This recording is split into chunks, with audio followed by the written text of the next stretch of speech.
Chers amis, démocrates africains, les amis du monde entier, nous tenons à vous souhaiter un bon après-midi, une bonne soirée pour ceux qui sont en Afrique, ceux qui sont en Europe, et un bon après-midi à ceux qui sont en Amérique du Nord, Canada, États-Unis, Mexique. Nous avons tout à l'heure fait une publication. On a dit que nous devons traiter rapidement un petit décryptage en ce qui concerne les prisonniers politiques au Congo-Brazzaville. Qui sont les prisonniers politiques et qui ne le sont pas? Nous allons donc essayer de regarder dans tous les angles que signifie être prisonnier politique au Congo-Brazzaville, puisque nous savons que le pays est dans une dictature énorme. Pourquoi devons-nous donc centraliser les prisonniers politiques à quelques individus? Oui, chers amis. Donc nous allons tout à l'heure rentrer dans le décryptage de cette problématique. Mais avant de commencer, nous avons voulu vous présenter quelques informations, comme d'ailleurs nous avons l'habitude de faire. Bon, le grand résistant Victor Kiwangu, rapidement on va essayer de regarder si... Voilà, donc c'est ça qui est très important. Le grand résistant Victor Kiwangu nous avait quitté depuis le 7 octobre.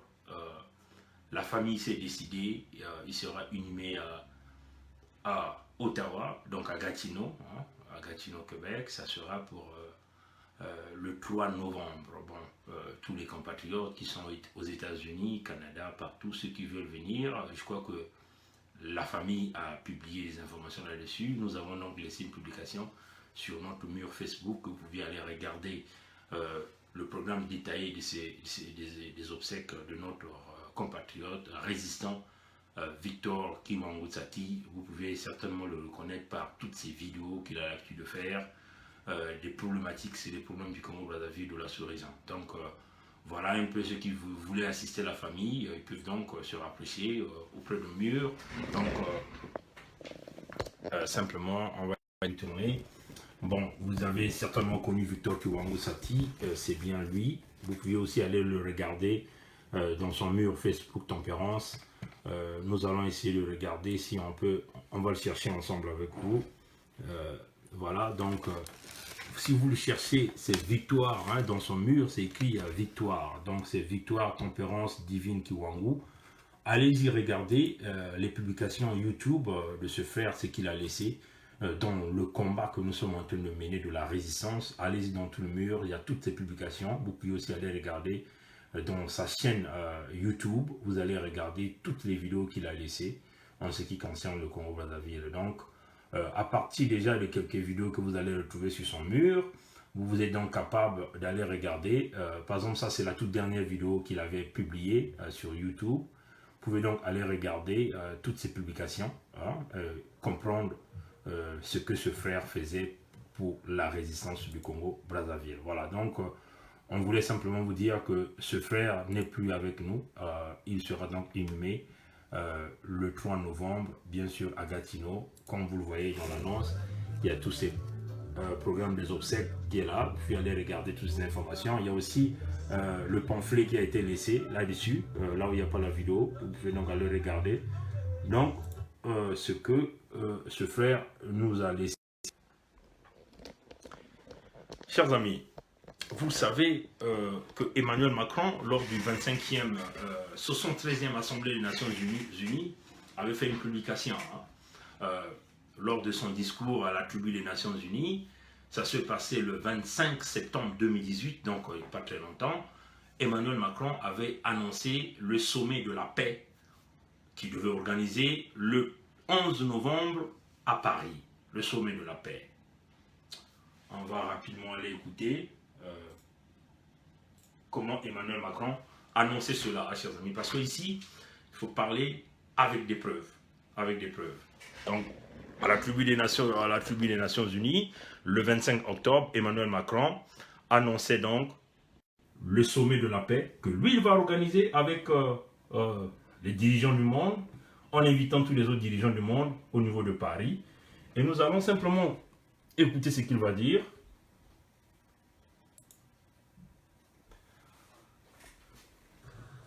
Dans quelques semaines, le 11 novembre 2018, le Forum de la paix à Paris sera l'opportunité d'un sursaut d'intelligence et de courage pour retrouver ce qui nous tient ensemble.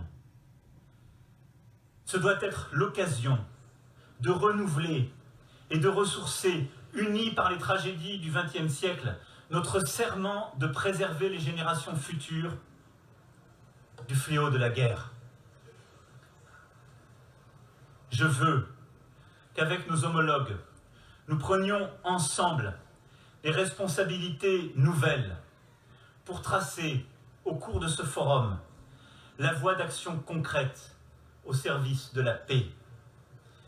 Je sais, mes chers amis, que... Bon, vous aviez là entendu comment Emmanuel Macron annonçait le forum sur la paix à Paris, qui devait organiser à partir du 11 novembre, donc c'est dans, on peut dire dans quelques semaines. Alors, le reptilien du Congo-Brazzaville qui n'était pas au sommet des Nations Unies, parce qu'il ne pouvait pas se déplacer, nous avons expliqué qu'il y avait 3 problèmes qui avaient empêché le criminel Sassou de se retrouver à la tribune des Nations Unies. Il y avait l'affaire Comis Sempex, l'homme d'affaires américain qui a été simplement escroqué par le régime criminel de Sassou Nguesso, qui lui doit beaucoup d'argent, mais au nom du Congo. C'est Sassou qui doit, mais il a transformé cette dette, ce prêt, au nom du Congo. Ça, c'est la première cause. Parce que si Sassou se rendait aux États-Unis, tout ce que lui-même d'ailleurs, on devait simplement dépouiller son avion, comme on l'avait fait la fois dernière, quand le président Trump venait de se faire élire, et que Sassou a organisé un voyage, il est parti en touriste au niveau des États-Unis, soi-disant une quelconque rencontre avec le président élu des États-Unis à cette époque, qui est le président Trump. Donc l'affaire Comis Sempex a fait que Sassou ne puisse pas se rendre parce que toute la machine judiciaire est en place. On ne blague pas avec la justice américaine. La justice américaine n'est pas la justice française où vous avez la politique qui prime sur la machine judiciaire. Et aussi, la plainte déposée par le colonel Marcel Pika, nous savons le colonel Marcel Pika, un citoyen américain qui est d'origine congolaise, incarcéré à Brazzaville, on peut dire qu'il a été mis dans des conditions extrêmes, des conditions de vie difficiles, vous voyez, tentative à sa vie, vous voyez, chers amis, démocrates africains, peuple du monde entier. Donc le colonel Pika, après la pression américaine, a fait qu'on puisse le libérer, et quand il est reparti aux États-Unis, il a déposé plainte. C'est ce que Modeste Boukadia n'a jamais fait, sorti de la prison, torturé par Sassou, qui voulait même de sa vie. Modeste Boukadia n'avait jamais porté plainte, ni contre Sassou, ni contre le régime de Sassou. Mais le colonel Marcel Pika l'a fait. Pour l'affaire Boukadia, nous allons revenir pour le pourquoi. Parce qu'il y a eu récompense, il y a eu compensation, c'est-à-dire toutes ces souffrances qu'il a endurées, on lui a donné du pactole, des multimilliards, et ce qui fait que Modeste Boukadia n'a jamais porté plainte contre Sassou. Et puis, il y a la banqueroute du Congo, donc l'affaire Comis Sempex, la plainte du colonel Marcel Pika, et puis la banqueroute donc du Congo. Du fait qu'il a plongé le Congo dans la banqueroute, quasiment impossible pour lui de voyager, parce que on peut dire, la machine financière était là, au sommet des États-Unis, au sommet de 73e Assemblée des Nations Unies. Donc c'était une honte pour lui de se replacer aux États-Unis. Donc c'est sans ces 3 affaires qui ont fait, d'ailleurs, qu'il était considéré même, on peut dire, personnage non grata, on ne voulait pas le voir à ce sommet, ce qui avait fait qu'il ne puisse pas se déplacer. C'est cela les 3 raisons. Mais il a saisi l'opportunité. Vous voyez, Sassou, c'est un serpent. C'est comme un jaguar, un tigre à la recherche. Vous voyez, quand le tigre s'approche vers sa proie, le tigre utilise des stratégies de silence à petits pas. Et il avance avec des stratégies pour pouvoir, une fois encercler son proie et simplement mordre sur sa proie. Il a saisi donc l'opportunité. Emmanuel Macron a annoncé donc le sommet de la paix que lui va organiser. Et Sassou s'est saisi de l'opportunité. Il dit, mais tiens, comment je vais faire pour rencontrer ce monsieur-là, pour qu'il puisse me recevoir officiellement en France? Alors, il utilisait donc les mêmes réseaux. Vous voyez, la France-Afrique, Bertrand Kochuri, qui est l'ambassadeur, présentement l'ambassadeur du Congo, qui est un véritable acteur de la France-Afrique, celui-là qui est là en train on peut même dire, de mettre la sous-région en feu, dans leur support indéfectible des dictateurs de la sous-région. Le concepteur, le pion qui coordonne toutes ces activités, c'est Bertrand Kochuri. Bien sûr, Jean-Yves Le Drian, qui est le ministre certainement des Affaires étrangères en France, qui sont là, ces véritables pions, qui utilisent la machine économique, donc par des relations qu'ils ont avec des compagnies comme Total, comme Eni. On utilise donc tous les lobbying politiques et économiques pour que, forcément, Emmanuel Macron, qui certainement, dans sa tête, étant de jeune, ne voulait pas rencontrer le criminel, le dictateur, le despote Sassou. Le réseau est fait. Sassou utilise ce réseau, il saisit l'opportunité de l'annonce d'Emmanuel Macron. Il utilise donc tous ces réseaux. Et en fin de compte, Emmanuel Macron mord dans la part. Il est donc l'âme des gens. Lors du sommet de la francophonie qui s'est tenu en Arménie, il y a eu une rencontre secrète entre Emmanuel Macron, Jean-Yves Le Drian et Denis Sassou Nguesso. Bon, pour ceux-là qui aiment nous demander les paroles, je crois nous on avait déjà annoncé ça, on avait dit il doit y avoir une rencontre secrète entre Emmanuel Macron et Jean-Yves Le Drian. On cherchait encore des preuves parce que des gens qui nous ont donné l'information n'avaient pas la possibilité d'accéder à cette salle. Dieu merci que Congo Liberty vient de nous ramener cette révélation avec preuve à l'appui, photo à l'appui. Merci à Congo Liberty pour le travail fantastique qu'il venait de faire avec le journaliste Rigobert Osebi, qui a fait un très bon article là-dessus. Allez-y, chers amis, tapez www.congo-liberty.com. Allez-y voir le premier article, vous verrez là.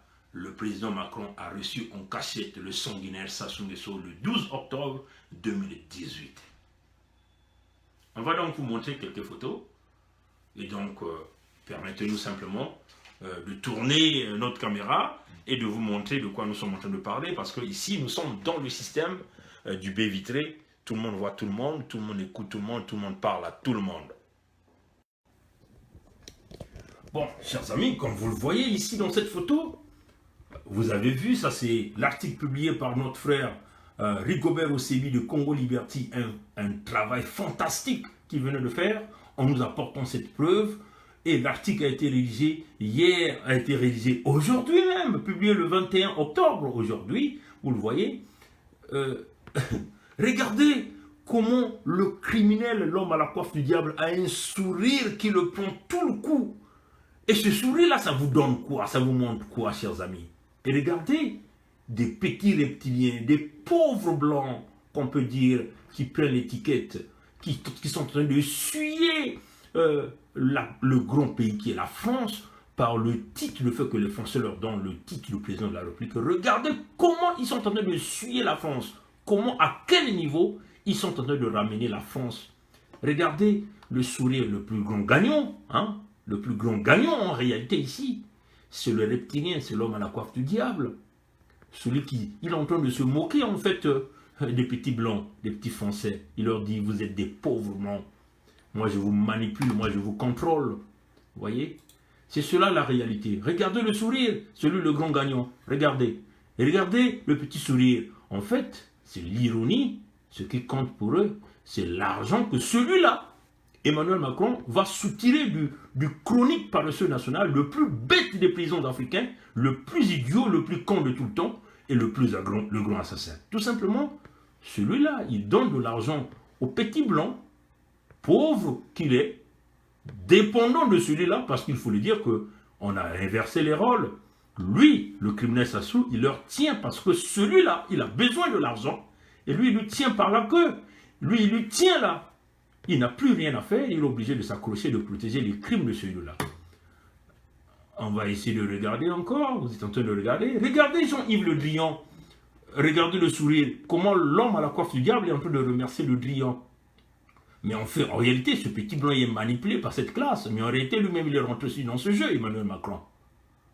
Pauvre type, on peut dire, c'est un pauvre blanc, sa couleur de peau ne lui fait pas supérieur à nous. Son titre de président ne lui fait pas l'opportunité, ne lui donne pas l'opportunité de suyer la grande nation qui est la France.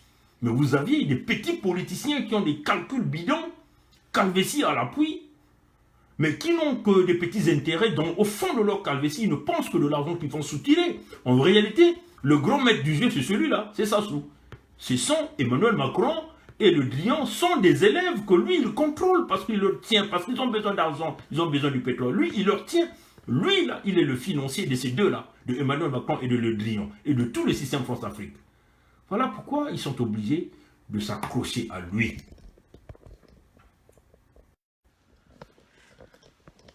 Chers amis, le système du baie vitré, tout le monde voit tout le monde écoute tout le monde parle à tout le monde, a donc fait ces exercices d'analyse pour essayer d'aller regarder pourquoi Sassou a ramené tout le système de la France-Afrique, de ramener tous ces lobbying, à lui faire accepter une visite officielle en France. Sassou va se rendre, je crois, du 11 au 13, il sera en France, parce que ce sommet, annoncé par Emmanuel Macron, débutera le 11 novembre. Donc Sassou va se rendre, certainement. Le journaliste au CB ici nous parle du 11 au 13. C'est cela. Donc il va être reçu officiellement par Emmanuel Macron. Voilà. Donc il va se rendre à Paris du 11 au 12 au 13. Quelles sont les raisons qui font que Emmanuel Macron puisse accepter donc de rencontrer Sassou lors du sommet de la francophonie qui s'est tenu en Arménie? Mais bien sûr, c'est le finance. Emmanuel Macron va faire venir tous les grands leaders de ce monde à Paris, tous les lobbying des grandes industries. Il faut donc qu'il y ait un bras qui va financer. Quel est le bras qui va financer? Mais Sassou vient donc en garant du financier de ce sommet de la paix qui va se tenir à Paris. Vous vous souvenez, chers amis, lors de la COP 21, ce qui d'ailleurs avait même permis au reptilien François Hollande, un pauvre, on peut dire un pauvre homme politique français à l'époque, que les Français, que je respecte beaucoup, hein, une nation que j'aime tant, avait donné tout son vote à ce pauvre politicien qui n'avait aucune vision. Mais grâce à ses propres intérêts d'argent, François Hollande se décide donc de permettre à Sassou d'aller massacrer les Congolais, parce que Sassou s'est porté garant de supporter la COP 21. Donc il avait financé l'organisation de la COP 21 à une hauteur de plus de 40%. Mais ça, c'est ce qui est sorti. Mais nous avons du doute. Nous disons simplement que Sassou l'avait financé à la hauteur de 100%, parce qu'il n'y avait pas de raison que François Hollande, à cette époque, puisse accepter que Sassou aille massacrer les Congolais en lui donnant le feu vert et en fermant les yeux contre tous ces crimes qu'il a commis après au Congo, le génocide qu'il a commis au Congo, simplement qu'il lui donne 40% et puis bon, Hollande va accepter.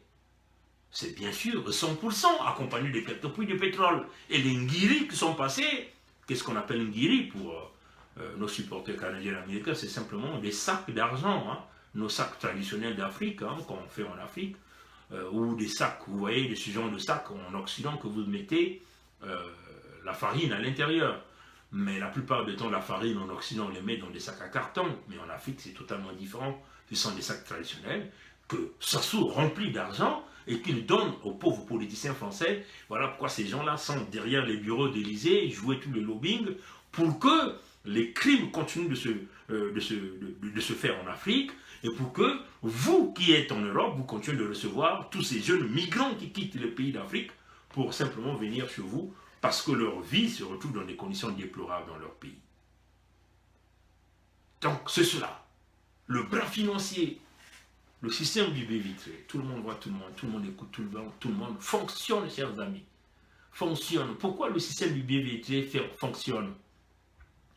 Parce que si on reconnaît en vous un homme qui est sincère, hein, dans l'information que vous apportez aux populations, vous verrez que vous allez ouvrir plusieurs voies. Il y a des gens qui vous donnent des informations à l'instant T, des gens crédibles qui sont parfois dans le système politique, qui sont parfois dans des services des renseignements, des gens qui sont parfois très proches même de ces individus-là qui sont à la tête des États.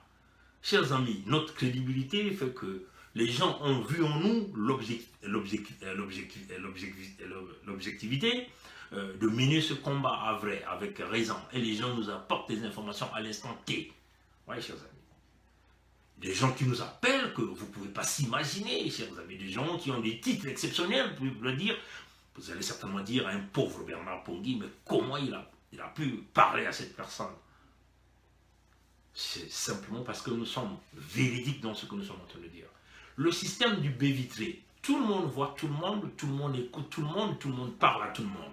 Les mêmes personnes que Sassou parle avec elle, nous aussi nous parlons à ces mêmes personnes-là. Alors, Emmanuel Macron a été simplement, on l'a simplement convaincu par le système, Bertrand Cochery, Yves Le Drian et toute cette magouille de la France-Afrique que vous connaissez, les gens qui ont l'habitude de transporter les valises d'argent, ont convoqué Emmanuel Macron de recevoir Sassou parce que c'est la condition que Sassou avait posée. Sassou a dit, je me porte au garant de financer ton sommet de la paix que tu vas organiser, mais il y a deux choses, je dois rencontrer Emmanuel Macron face à face, et je dois être reçu officiellement à l'Élysée, et je dois être invité à ce sommet, parce que c'est là où Sassou profite. Hein. Tous les grandes faces politiques, économiques, militaires seront là à ce sommet de la paix de Paris. Voyez, chers amis. Alors Sassou les a eus. Sassou a eu ces petits blancs. Ici, là, il ne s'agit pas de minimiser les blancs parce que nous avons beaucoup de respect pour des blancs, mais il faut le dire qu'il y a des blancs qui ne sont pas blancs parce que leur peau, certainement, ils sont blancs, mais de l'intérieur, ils sont plus noirs que les noirs. C'est ça la réalité. Parce qu'ils sont dans la magouille, dans la fraude, dans les crimes organisés, dans la destruction de l'humanité. Nous sommes les défenseurs de l'humanité. Voilà pourquoi nous venons avec ces vérités. Et nous avons dit que nous sommes à l'étape de l'esprit. Personne ne nous fait peur. Que vous soyez le plus puissant de cette terre, nous n'avons que peur du Créateur. Celui qui nous a créés tous à son image. On tient à le rappeler. Nous ne sommes tous nus. Personne, ni le plus fort de ce monde, hein, ne peut nous dire qu'il est né avec des habits. Et la terre nous avale tous. Et voilà pourquoi nous avons plus de respect pour le Créateur que pour des humains, ceux-là qui font des calculs politiciens pour la destruction de l'humanité. Parce qu'ils ne voient que le calcul d'argent, le bien matériel. Voilà pourquoi nous disons, Emmanuel Macron est un pauvre politicien manipulé par des dictateurs africains. Mais il le fait pour son intérêt personnel et non pour les intérêts de la France. C'est ce que la France, les Français, d'une manière générale, doivent comprendre. Que nous ne sommes aucunement contre les Français, nous sommes contre les Français politiciens qui manipulent pour la destruction de la jeunesse africaine. Ceux-là qui tissent des relations avec les dictateurs pour maintenir les pays africains dans l'état d'esclavagisme, pour maintenir la jeunesse africaine dans l'état de la destruction totale. Et nous sommes contre ça. Parce que nous sommes tous des humains et nous avons là le devoir de respecter un être humain parce que l'être humain est sacré. M. Mélenchon l'a dit que ma personne est sacrée parce qu'il a fait allusion à son titre de député. Mais nous savons que l'être humain est sacré parce que toutes nous avons un corps, un esprit et une âme. Et nous avons ce respect. Et tous nous sommes égaux devant la loi. Partout où vous êtes. C'est cette loi, c'est cette même loi internationale qui est le droit international que nous devons respecter. La dignité de l'être humain que nous devons respecter. Alors, le Drian a réussi son coup, comme vous venez de voir. Sassou en hyper joie parce qu'il les a tous eus. Sassou les manipule, comme d'ailleurs, vous vous souvenez à l'élection de Henri Lopez, lors du sommet de la francophonie de Dakar, le candidat Henri Lopez de Sassou a été rejeté. C'est là où Michaël Jean avait été élu, accepté par François Hollande, avec le Premier ministre du Canada à l'époque, nous savons, c'était Stephen Harper. Sassou était sorti mouillé. Mais c'est que Sassou avait dit dans l'avion, il dit, ces pauvres blancs, je vais les avoir. Parce que Sassou savait que l'homme blanc aime l'argent, il est manipulé par l'argent. Dès qu'il voit l'argent, il oublie ses notions d'éthique, de moralité, de sa responsabilité. Emmanuel Macron a une responsabilité. Étant président élu de la France, il a une responsabilité morale et d'éthique de ne jamais rencontrer un criminel au grand rang. Sachant que Sassou commet des crimes à grande échelle au Congo, le génocide de Lari, le génocide à Ikonongo, continue de détruire le système économique, mais l'homme a enlevé la capacité de raisonnement qui est en lui. Il a regardé son côté égo personnel, donc ses propres intérêts d'argent. Voilà qu'il reçoit le dictateur. Et Sassou se moque de lui. Vous savez, chers amis, le système de Bévitré a parlé des hommes qui sont autour de Sassou hein, lors de cette rencontre. Le système du baie vitrée a parlé avec eux ce matin. Ils sont venus à nous. Ils nous ont dit, Sassou était joyeux, vous ne pouvez pas s'imaginer. Sassou leur a dit à la fin, vous voyez, je les contrôle, je suis le roi. Sassou est le roi. La preuve en est, les photos peuvent en témoigner. Parce que quand vous voyez ces genres de photos, vous allez nous dire qui est le maître. Qui est le maître entre les deux? Regardez, vous aviez le négrier noir qui a pris les fonctions du grand maître. Et vous voyez simplement celui qui était autrefois négrier blanc est devenu l'esclave parce qu'il a besoin d'argent du criminel. Donc, quels que soient les crimes que ce type commettra, en tout cas, on va rapprocher les images. Regardez ce sourire, chers amis. Vous remarquerez que ça disait tout. Et à l'intérieur, il dit, je vous ai eu, pauvres Français. Je vous ai eu, pauvre président de la République de France. Et vous le voyez encore sur la deuxième photo, chers amis. Que remarquerez-vous, chers amis? Parce que nous, quand nous voyons les images, nous allons carrément dans la profondeur. On peut regarder sur le fond, à l'intérieur des hommes. Qui est le patron? Regardez l'attitude. Regardez l'attitude des mains. Regardez l'attitude de la face. Vous voyez, les deux plus cons que nous avons, c'est Emmanuel Macron et puis Yves Le Drian, manipulé par un Sassou, et qui est bien conscient des crimes qu'il est en train de commettre au Congo, que tous les deux sont conscients de cela. Mais il faut protéger, parce qu'ils doivent structurer au maximum le profit au prix du sang, en mettant de côté l'esprit de moralité, l'esprit d'éthique. La deuxième raison, Sassou donc ira à ce sommet, il va être reçu officiellement, et les Congolais seront encore dans cet état de la déception. Ils vont pleurer, ils vont dire, oui, Emmanuel Macron nous a dessus, mais vous vous attendez à quoi quand vous êtes en train de partir voter cet homme? On vous l'avait prévenu. On vous l'avait prévenu. Vous avez deux choix. Ou vous abstinez au vote, ou vous ne votez plus, vous en foutez de ça. Mais en réalité, rentrez dans le combat pour libérer le Congo. Deuxième point.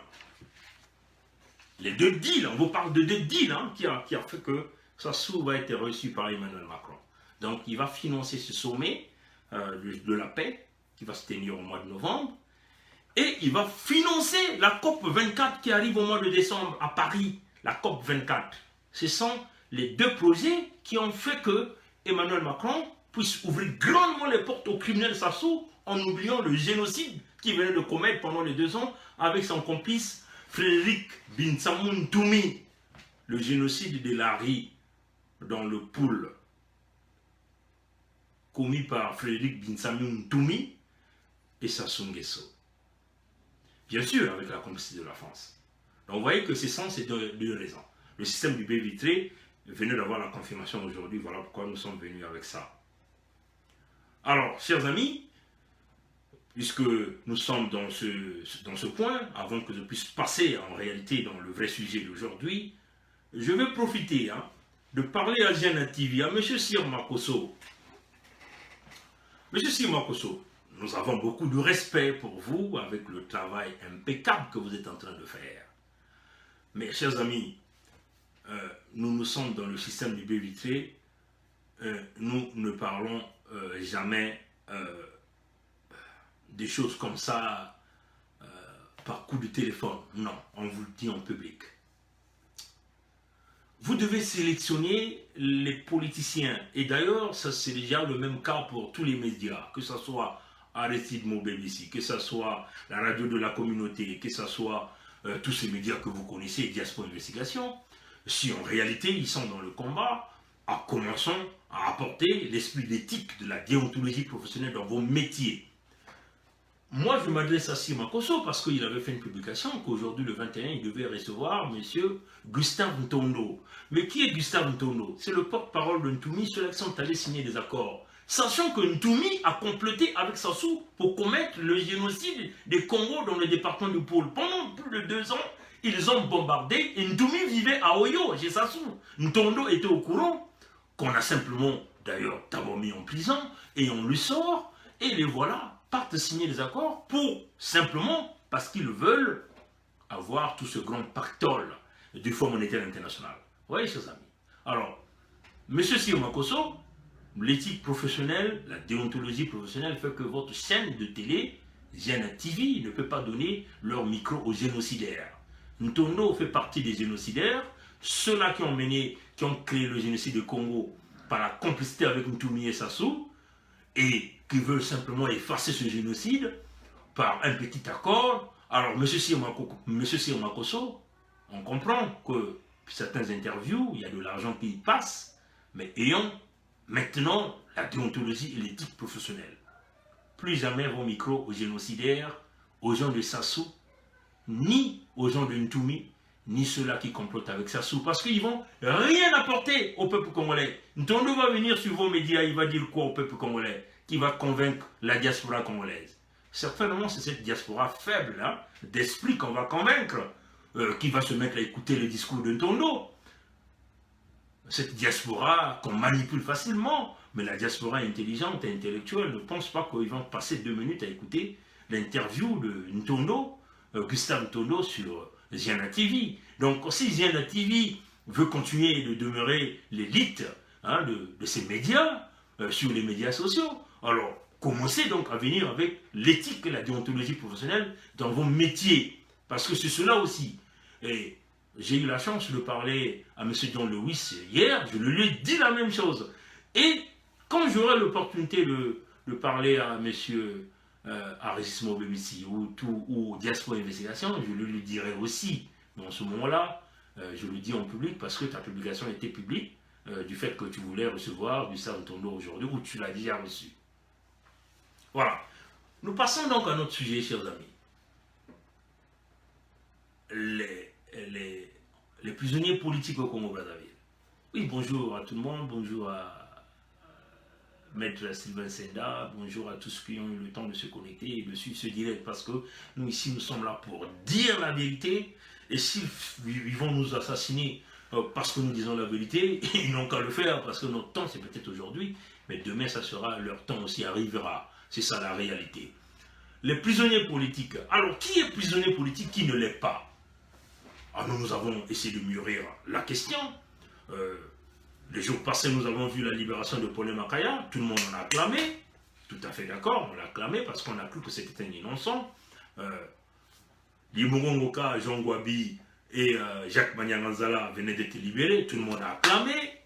Mais pourquoi Sassou l'a fait? Mais mes chers amis, Sassou l'a fait parce que il part donc, il est invité d'honneur hein, de Emmanuel Macron, le financier du Forum de la paix, et donc il va donc aller à Paris à un Forum de la paix. Mais si on part à un Forum de la paix, il faut donc essayer de montrer l'étiquette de l'homme de paix. Donc libère au moins quelques prisonniers politiques. Voilà pourquoi vous avez vu, le serpent a fait cette action-là.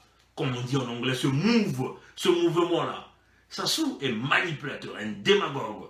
Manipulé, bien sûr, il manipule la classe politique française. Il connaît bien cette classe politique.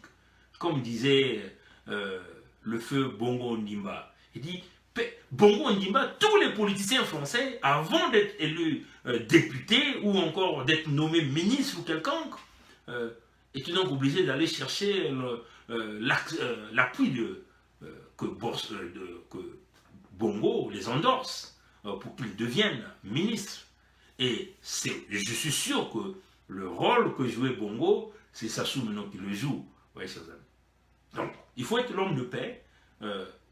Au Forum de la paix, il faut qu'on sente que vous êtes l'homme de paix. Donc, vous avez libéré quelques prisonniers politiques. Voilà pourquoi vous avez vu, Jean Gwabi a été libéré, Jacques Mananganzala, Libumongoka, et les Congolais se sont tous mis à acclamer. Les prisonniers politiques ont été libérés. Mes chers amis, tous les Congolais sont des prisonniers politiques. C'est ce que, chers amis, vous avez tendance à donner cette étiquette de prisonnier politique à ces gens-là qui ont déjà côtoyé le système Sassou. Bananganzala, tout ce monde, c'est des gens, ce sont des élèves de l'école PCT et qui, autrefois, se sont mis de l'autre côté. Oui, chers amis.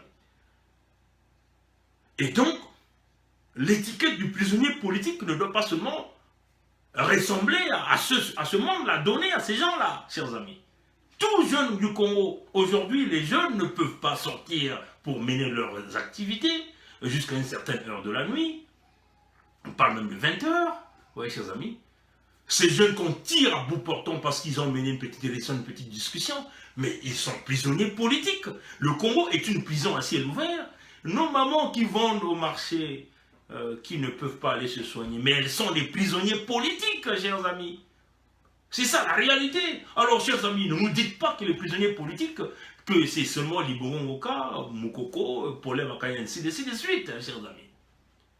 Tous. La diaspora congolaise, chers amis, notre diaspora, nous sommes des prisonniers politiques parce que vous ne pouvez pas rentrer au Congo. Dès que vous arrivez, vous êtes enfermés. C'est ça la réalité, chers amis. On vous le dit là.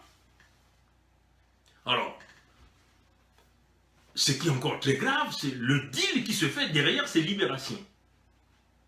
Mais, chers amis, nous allons beaucoup développer parce que là, nous sommes dans la période de la collecte des informations sur les deals qui se font derrière les libérations de ces gens que vous avez l'habitude d'appeler prisonniers politiques.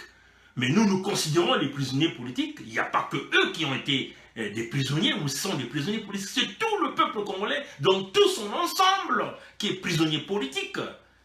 C'est ça la réalité. Et donc, si le FMI veut vouloir aller signer des contrats à Sassou et donner un prêt à Sassou, parce que Sassou a libéré quelques individus, des anciens membres du Parti congolais du travail, des élèves du Parti congolais du travail, qui ont désobéi quelque part un peu au maître, et que le maître a essayé de taper un peu après de les libérer, avec bien sûr des grosses sommes d'argent qui s'ensuivent derrière, chers amis. Nous vous revenons avec un direct spécifique. Nous allons vous dire quels sont les deals qui ont été signés derrière ces libérations, quelles sont les conditions et qu'est-ce que ces gens-là ont reçu après. Des récompenses énormes. Pendant ce temps, le peuple qu'ils ont massacré dans le pool n'a reçu zéro récompense, hein, chers amis. Et nous sommes là pour vous dire la vérité.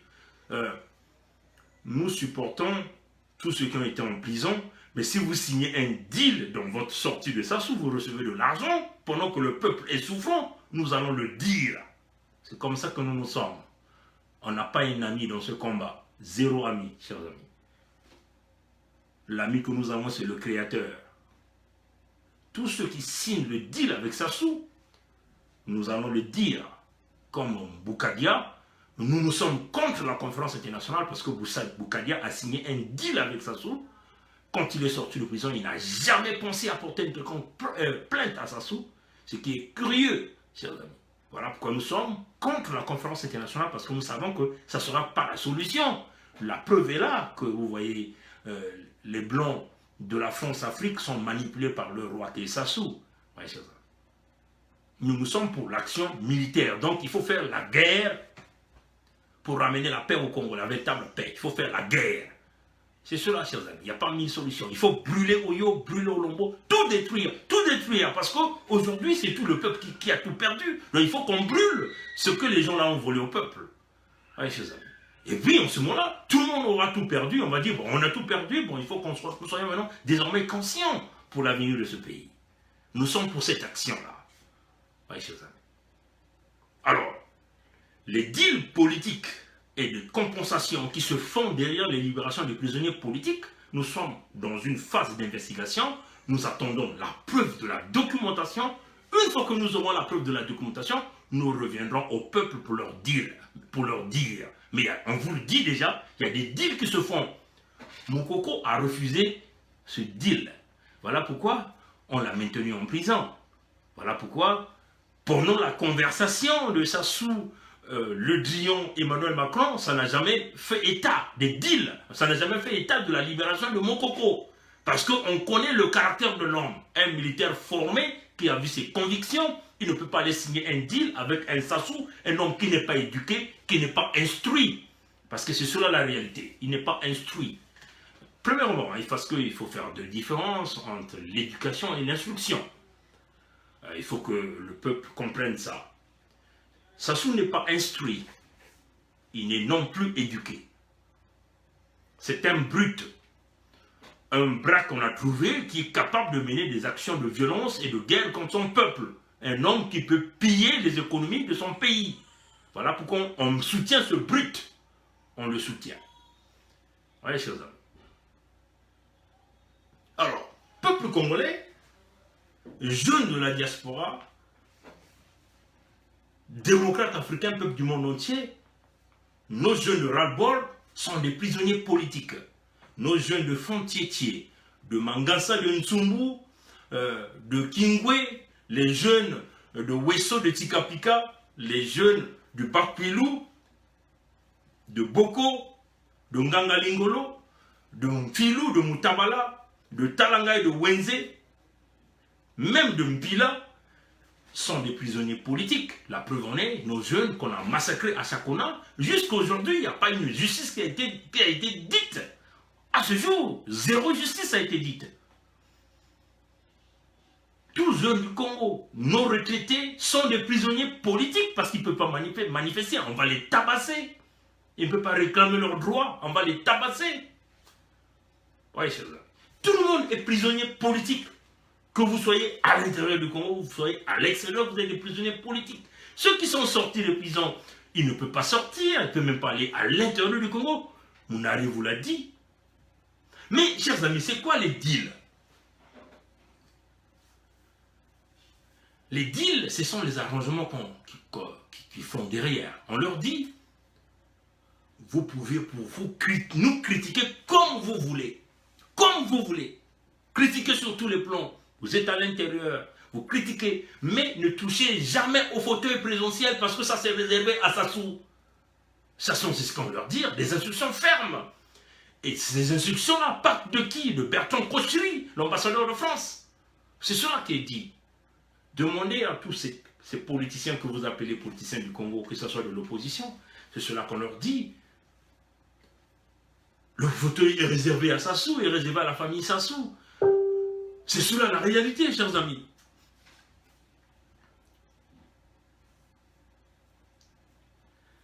Ça, c'est notre frère médecin qui lui dit, Bernard Pongui, tu es dans la vérité. J'ai les mêmes informations sur les deals qui se fait sur les prisonniers politiques, certainement. Ça, c'est notre frère Senda qui le dit. Vous voyez que, chers amis, ça, c'est le frère Senda, Maître Senda, qui vient de confirmer qu'il a les mêmes informations.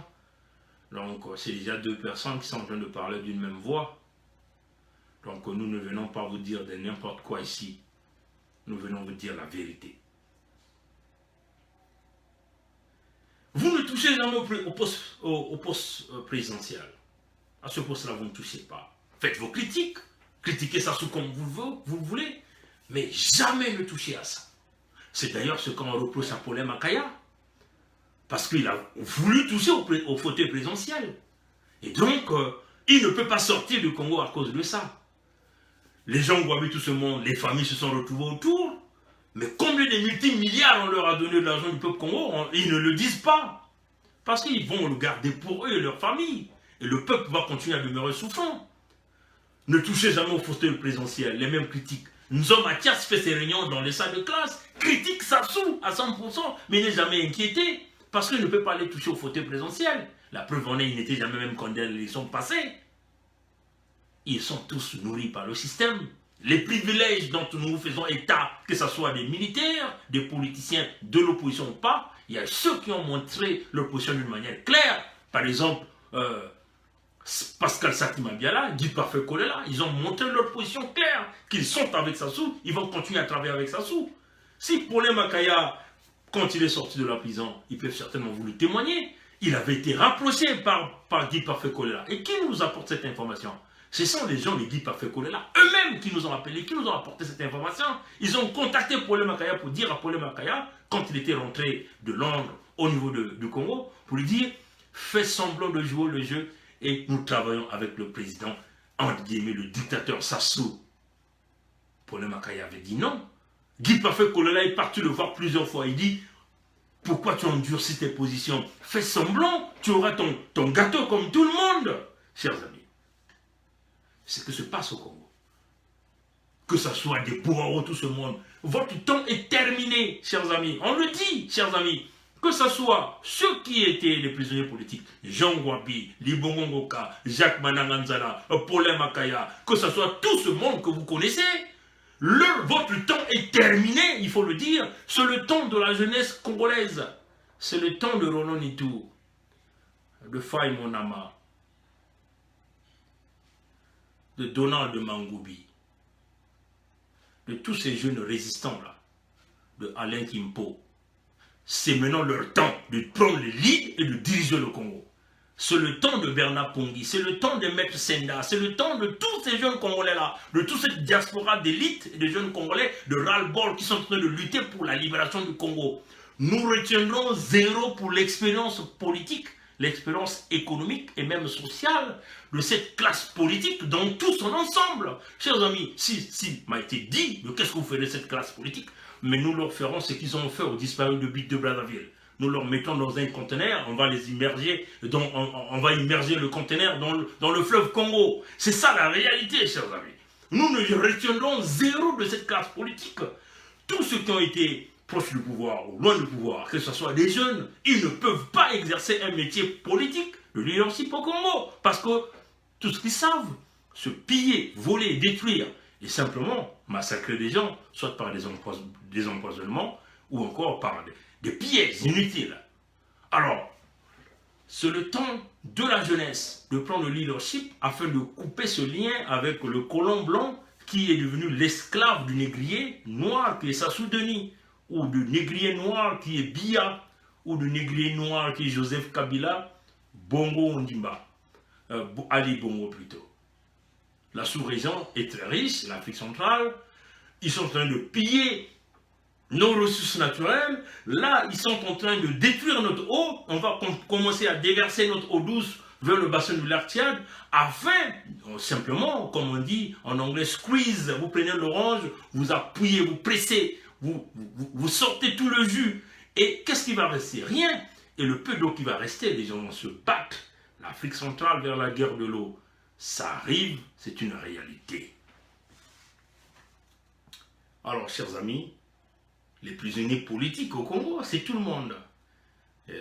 Donc, vous voyez que si tout le monde est prisonnier politique, mais ce n'est pas parce que Sassou a fait ce petit move-là en libérant les quelques prisonniers que nous connaissons, que donc Emmanuel Macron va se permettre d'ouvrir les grandes portes de l'Élysée pour lui dire que c'est un homme de paix et simplement de le laver, de le couvrir, de le protéger. Parce que tous nous sommes des prisonniers politiques. Donc il faut qu'on libère tous les prisonniers politiques du Congo afin que la France puisse commencer à comprendre, à recevoir maintenant ses chefs d'État. Pour le moment, Sassou n'est pas un chef d'État, c'est le maître de la prison qui est le Congo. Et si vous avez reçu le maître de la prison le maître de prison qui est le Congo, alors simplement, vous n'êtes pas un pays démocratique, vous n'êtes pas un pays qui veut respecter les valeurs de droit de l'homme. Chers amis, je vais vous faire jouer une action, une séquence de la vidéo de Emmanuel Macron lors du sommet des Nations Unies. Nous allons simplement écouter ce qu'il avait dit sur la Syrie. Parce que ces gens-là, il faut leur prendre au mot. Il faut les prendre au mot. Comme ça, voilà. Voilà, donc c'était à partir de 10 minutes. Voilà, donc voilà. On va essayer de voir. Voilà. On va essayer de... voilà, je crois qu'à partir de là... Bon, voilà. Je vais essayer de regarder. Là, je suis à 10-13, voilà. Ces gens-là, nous les prenons au mot. Leurs propres mots, ce qu'ils disent. Et nous n'inventons rien. Ils doivent respecter l'humanité et respecter leurs paroles. Sinon, on est simplement des cartons des politiciens. Et nous sommes là pour critiquer les cartons des politiciens. Quel que soit votre... Vous voyez, chers amis. Voilà, donc on va essayer de jouer ça. Je crois que c'était là. À partir de 10, 5. Bon, je crois que je vais laisser ça à partir de 10, 5. dit simplement que, bon, on va essayer de jouer ça à partir de là. Je suis à quelle minute là? Voilà. J'essaie de trouver la meilleure séquence, hein, chers amis. Bon, on va essayer de voir. Forme constitutionnelle et l'organisation d'élections libres. C'est cela respecter véritablement la souveraineté syrienne. Ça n'est ni se substituer au peuple syrien pour décider qui doit être son dirigeant, ni accepter de couvrir tous les crimes en acceptant que ce dirigeant reste jusqu'à la fin des temps, en considérant que nous n'avons plus de principes et au fond plus de droits. Bon, vous avez suivi ce qu'il avait dit à la Syrie. Vous avez suivi ce qu'il a dit sur la Syrie. Je vais vous le lire, hein, chers amis, parce que ça, c'est le discours d'Emmanuel Macron que j'avais simplement mis sur papier. Nous allons donc, je vais simplement lire hein, ce qu'il a dit, de tout à l'heure que vous venez de dire, parce que, chers amis, ces gens-là, il faut les prendre au mot, hein, pour qu'ils puissent connaître que nous ne sommes pas des bêtes, que nous suivons en réalité ce qu'ils font. Et quand on dit des choses, il faut être un homme sérieux afin de pouvoir respecter. Il dit, c'est cela, respecter véritablement de la souveraineté, ça ne ni substitue au peuple syrien pour décider qui doit être son dirigeant, ni d'accepter de couvrir tous les crimes en acceptant que ce dirigeant reste jusqu'à la fin des temps, en considérant que nous n'avons plus de principes et au fond plus de droits. Oui, chers amis, nous allons encore vous jouer une séquence, mais là vous voyez que Emmanuel Macron a accusé la Russie hein, dans ce discours, hein, parce que la Russie est allée protéger Bachar al-Assad. Mais vous voyez la même personne qui s'était simplement appelé le rôle du défenseur hein, des inégalités, hein, celui qui ne croyait pas la loi du plus fort, celui qui dit que ceux qui ont commis des crimes en Syrie, certainement ils vont le répondre, mais il est là en train d'ouvrir les portes à un criminel reconnu du point de vue du monde que cette même France est en train de protéger parce que cette France détient le droit de veto aux Nations Unies. Donc on veto toute résolution que les autres nations veulent vouloir apporter pour protéger le criminel Sassou. Oui, chers amis. Alors donc simplement, ne dites pas de la Syrie, n'essayez pas de condamner le risque parce que vous êtes en train de faire la même chose. Nous allons vous faire jouer une séquence sur les valeurs de paix, hein, et le droit international, sur le droit international plutôt, sur les droits de l'homme, ce qu'il a lui-même dit du droit international. Chers amis, démocrates africains, les amis du monde entier, soyez un peu patients parce qu'il faut que nous retrouvons la meilleure séquence. C'est à partir de 39 minutes et 40 secondes. Donc, nous allons donc prendre à partir de là, et puis nous allons écouter ce que M. Macron va nous dire ici sur les droits de l'homme. Donc nous allons prendre 39, là nous sommes déjà à 38. Bon, voilà, je crois qu'on peut jouer à partir de là. Et nous allons voir ce que ça va nous donner. Voilà. Voilà. Nous ferons en sorte que d'ici à la fin de l'année, cette Assemblée générale, 2/3 de ses membres puissent soutenir l'encadrement du droit de veto en cas d'atrocité de masse.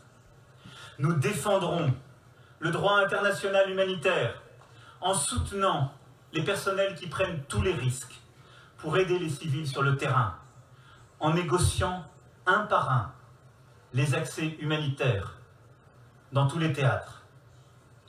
Nous rappellerons, lors du 70e anniversaire de la déclaration de 1948, que les droits de l'homme ne sont pas un fait culturel, des valeurs ou des options révocables, mais un corpus juridique consacré par des traités internationaux auxquels les membres de cette Assemblée ont librement consenti. Nous rappellerons que leur universalité n'est pas contraire à la souveraineté des peuples, mais qu'elle est la seule condition possible de la préservation et de l'exercice de leurs droits.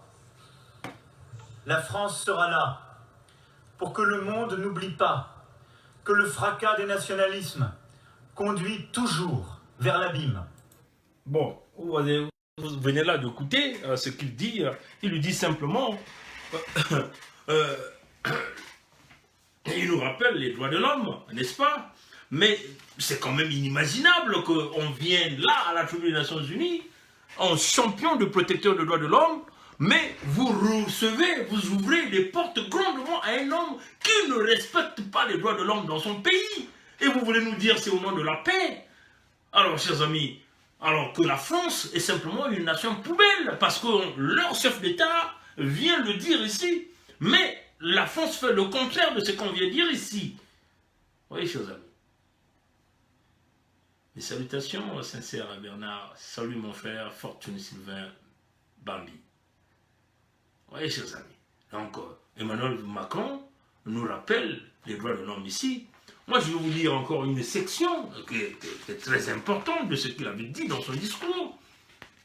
Mes chers amis, ça donne de la folie parfois à un certain moment. Quand vous écoutez ce monsieur parler, vous voyez ses actions sur le terrain, mais vous vous dites que mais nous faisons face à des fous.